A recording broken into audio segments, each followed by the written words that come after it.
ጤና ይስጥልኝ የተወደዳችሁ ተመልካቾቻችን፣ የዛሬው ክብር እንግዳችን የሲያትል ከንቲባ የሆኑት ማይክ መጊን ናቸው። በመጀመሪያ በ2009 የሲያትል ከንቲባ በመሆን ተመርጠዋል።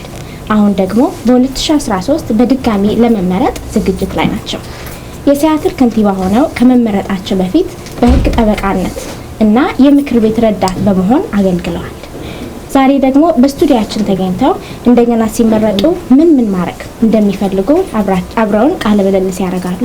አብራችሁ ቆዩ። Mike McGinn is the mayor of Seattle, a lawyer, Greenwood neighborhood activist, and a former Sierra Club state chair. He was elected as the 52nd mayor of Seattle in 2009. He's in our studio today to tell us more about himself and why we should re-elect him as the mayor of Seattle. Mayor McGinn, thank you for being here today. It's a pleasure. Tell us about yourself, your hobbies, interests. I have 3 kids, live up in Greenwood. One just headed off to college, one in high school, one in middle school. I like to play basketball still, although I'm getting slower and slower. And I also like when I'm home to, make sure the vegetable garden is doing okay. So why are you running for mayor again? This is really an extraordinary job. It's an extraordinary city as well. And I feel like we've gotten started on a lot of important things, but we have a lot more work to do. I'd like to build more transit in the city to connect our neighborhoods to each other. I'd like to improve our educational system and particularly make sure that our education system works for our immigrant and refugee communities.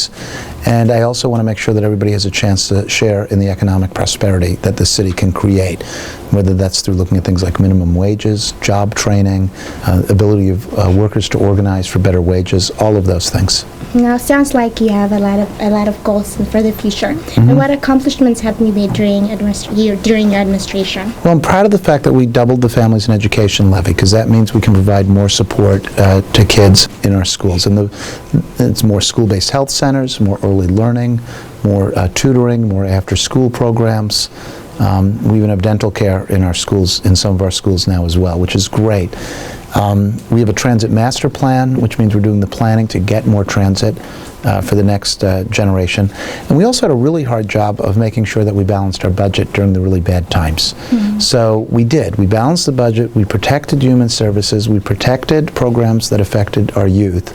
And we added, and as times got better, we've added more to those programs, but we've also rebuilt our rainy day fund, and I'm proud of the fact that we're doing well economically now as well compared to where we were 4 years ago. We worked hard to try to connect with our businesses, our entrepreneurs, including our immigrant entrepreneurs, and try to help people through what were some really rough times. Okay. So now what is your position for creating an ethnic media center like this where Africans can come together and discuss different issues? It sounds like this is an idea that's coming here, and I'd love to hear more about it. We like responding to ideas from the community and funding them. One of the things that we've worked on is trying to expand our granting programs, whether it's in the Office of Arts and Culture, Office of Economic Development, or neighborhood funds, so that when people identify opportunities, they can, request those grant dollars. So I'd love to talk more about an ethnic media center. That sounds like a great idea. Can you tell us why there is now no live TV programming and why there is not enough budget for public access TV programs? So there's kind of 2 things happening at the same time. One was our old public access TV system used technology that was becoming outdated, and it was expensive.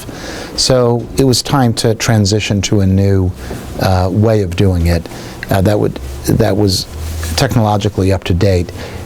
But we also were in really tough budget times, so we also had to save money.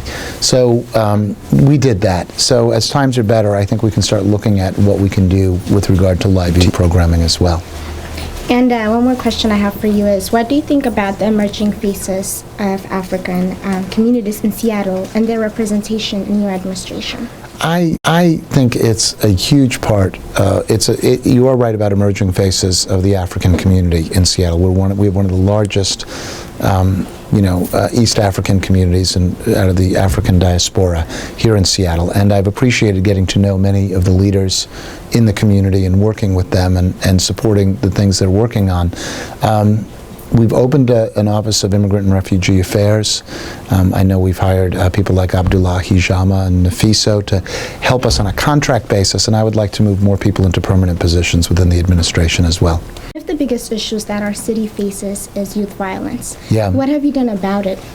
Well, one major thing is expand the Seattle Youth Violence Prevention Initiative. We had something like 400 kids on the waiting list.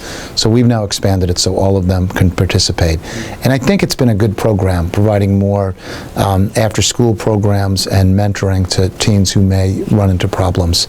And it's been very important to me. In fact, it was one of the first programs when we expanded when we had more money, because it mattered to me that our kids grow up in a safe environment and have a chance to succeed. That's true. Thank you for being here today. I'm glad to be here. Thank you. Thank you. Hi everyone, today we have Michael and Margito here in our studio.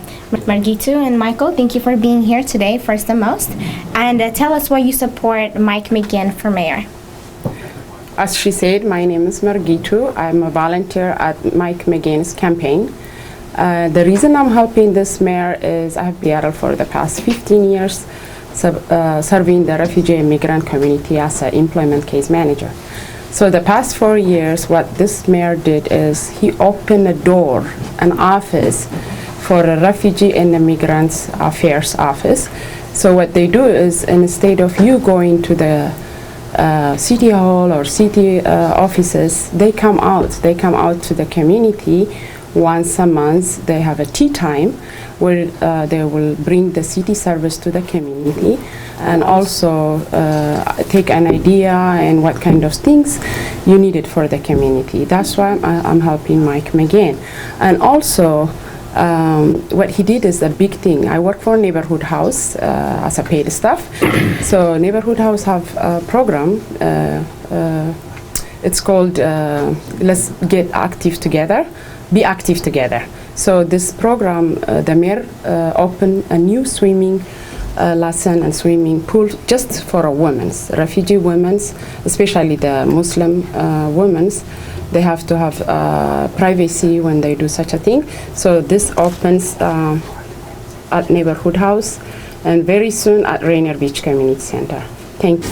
Okay, now Michael, would you like to add?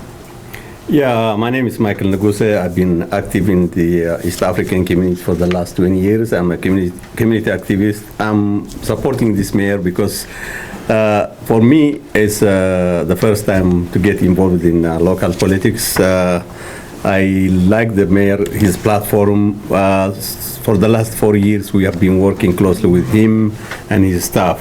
And for me, it's the first time I have opportunity to deal with the elected mayor and deputy mayor and his staff. Always when you have community events, they come to our events and they listen to us and they work with us. And one of the things which, as Margito mentioned, we have now a refugee and immigrant commission affairs. And this office is going to help us in a lot of things. So I'm very proud to be part of this process. You know, like always, I insist in our community that since we live here, we raise our kids here, we pay taxes like everybody else, we need to get involved. By getting involved in politics, it's not about individuals. This is about the whole community. We have a lot of problems with our youth.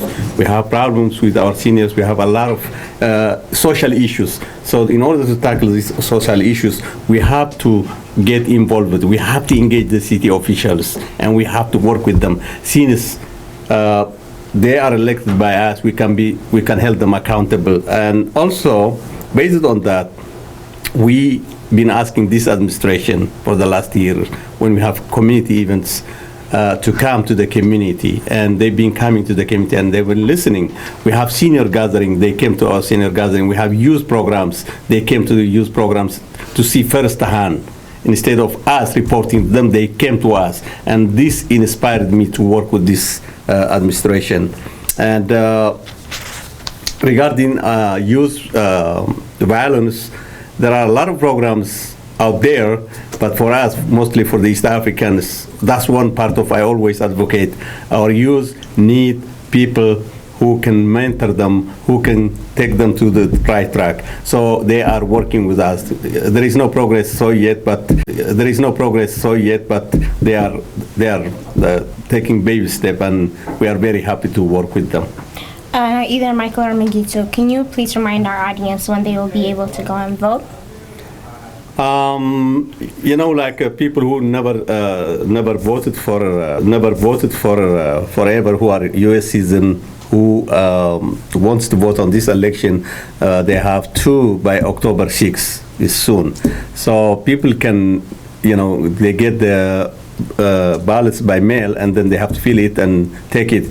But if they cannot fill the ballots, they are not able, because of language barrier. They can go to the ethnic-based communities, and there are a lot of voter registration places where they can help them. So this way they can vote, and this is very important. You know what? As I see it in our community, people get the ballots and they say, my vote doesn't make a difference. But we have to understand, learning from Washington election, when Governor Gregory was running a couple of years ago, she won by 200. You see, 200 votes, they make a lot of difference. So our community is getting larger and bigger. So it is very important for us to get out there and vote. We can make a difference in our community. So when they get their ballots by any time soon, they have to fill it out and mail it out either by October 6th or beginning of November. Is that right? Yeah, they can start sending it now, because they're gonna see who to vote to. They just fill the blanks and then just send it, and then they can start as soon as they get the ballots. They can send it. Okay. Yeah. All right. Well, thank you for being here today. Is there anything else you'd like to add? Yeah, I wanted to add one more thing. As you see, the mayor, he value education. So education for us refugee immigrant is a big value. Our family or our relatives, anyone, they don't say how much money you have. At the end of the day, or so-and-so have education, so-and-so have a doctor's son.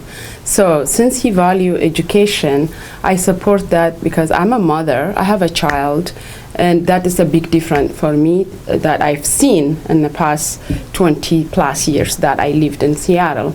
No one values education. So, and the other thing, the city hall never opened to public. This is the first mayor who opened his door. I mean, the city hall, the council member's office, all the office was open for all day for public to come and visit in person. And that's why I support him. And I hope you support this mayor if you believe in value education. Thank you. Add something regarding our communities, our ethnic-based community, especially I'm talking about the East African community. The mayor is your mayor. Whenever you want the mayor to come to your community and talk to your youth, seniors, adults, just invite him. He will come. And vote for Mike McGinn. Thank you. So it's very evident that both of you are very involved in civic engagement. What message do you have to our audience so they are as involved, if not more? We are the package and parcel of the East African community. We live and we are from East Africa. We know how our people think about local elections. And always we think that we are outsiders, that some of us been here for 20, 30 years, but always we think out of the box. We think that we are outsiders, but we are raising our children here. Like everybody, we pay taxes. So we have to change the policies to benefit us. So we need to get involved. But voting is a very important right here. Like African Americans, they took them many decades to come and vote for people who represent them. So we have to use this opportunity, and we have to make sure our voice is heard. We cannot be outsiders always. What I hear from the community is sometimes, well, one vote is not going to make a difference, but it's going to make a difference. So you need to get out there and confront these people who are running for office and ask questions which you want answer for. Thank you. I will also say that instead of complaining at the end of the day or after the election, come involve, and especially for those of you language is English language is a second language. Come where me and Michael work in the community. We volunteer. There's a lot of community center and East Africans or all refugee immigrants.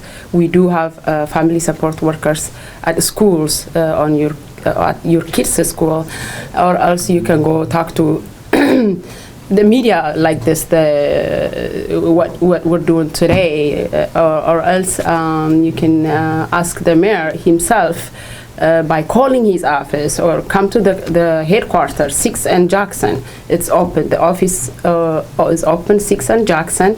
The campaign office is open, so you can ask questions directly in person to the mayor after work, especially after 5 o'clock. He's there. And what I recommend for the East African community, please register to vote. It will make a difference. One vote will make a difference. So please register to vote. It's November 6th is the election day for this year. And thank you so much. All right, Margita and Michael, again, thank you for being here and sharing your thoughts. You're welcome.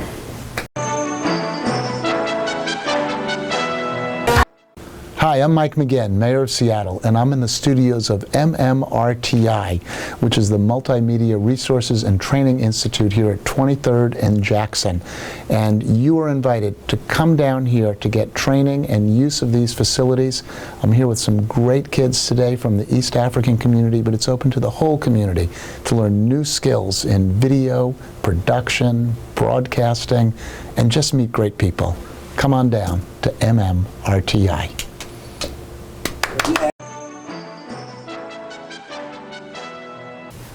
My name is Michael Nkosi. I just want to remind the East African community, MMRT is here and to Insurgent Jackson to teach you about technology, computers, and media. So please come and use it. It's very important. Our community needs information. Information is like gold. Information is like cash in your pocket. So if you have the information, you can maneuver the system. So it's very important to have a media which will teach you in your own language, which speaks your own language, and it's very important. You can get a lot of information. Please frequent this great office.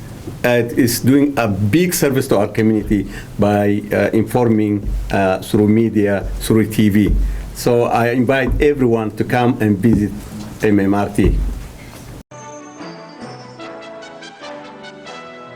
Hi, my name is Margitu. I'm here at MMRT office, Technology Center.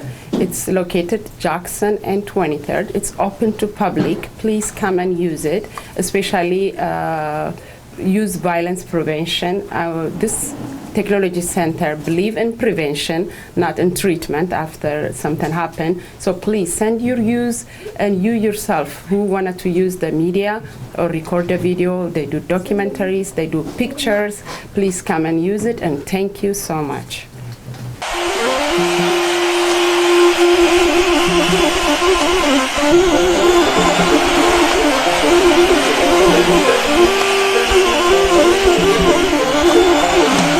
መጪውን የኢትዮጵያን ሚሌኒየም ልክ እንደ